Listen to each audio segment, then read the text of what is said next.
Made possible through support from the Arc of Aurora, Arc Thrift Stores, and Developmental Pathways. THINK+change Talks. The school-to-prison pipeline refers to policies and practices that push children out of classrooms and into the juvenile criminal justice system. Students with disabilities make up 12% of the high school population, but 75% of the students restrained and 58% of the students isolated. In addition, more than 13% of students suspended have been identified as having disabilities. Behavior problems are identified as one of the most significant issues faced by educators, administrators, and parents. Disability and school-to-prison pipeline, a series of different perspectives. My name is Scott Modell. I spent about a decade and a half as a professor in California at Cal State University. I founded and ran our university's Autism Center for Excellence and a number of other residential and day programs for children, adolescents, and adults with disabilities.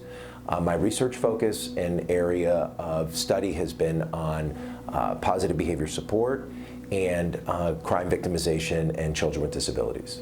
In order to understand and how to respond to behavior, we need to know what behavior is in the first place. So behavior is anything a person does or says that we can observe. If we have a education system that doesn't know how to respond to challenging behavior of children, more likely the response is going to be let's push them out. So through expulsion, through seclusion, and other things. So the more likely that we're going to see, and the data supports this, that more kids with disabilities at a higher percentage are expelled from school. You can take the door out, right? I didn't do that, but that's good because that's one of those 5 things that we could use. I also could go and yell at him. And for Jackson, he does not like getting yelled at, and that would probably stop the behavior.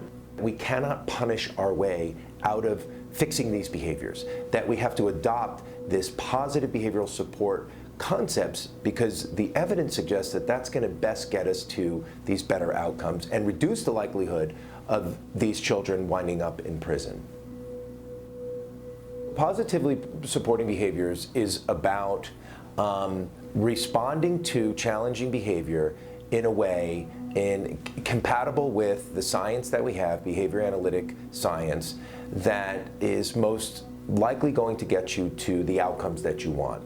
And it moves away from using as a first response punishment-based procedures, because there's a number of challenges with using punishment-based procedures to shape or change behavior.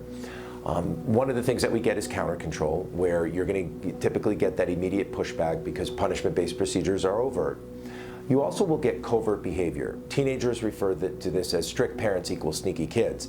So the more we overlay punishing procedures on individuals, the more likely they're going to engage in covert behavior to try and hide it. So what we want to shift to is we want to shift to understanding that behavior is communication, behavior is purposeful, behavior is meaningful.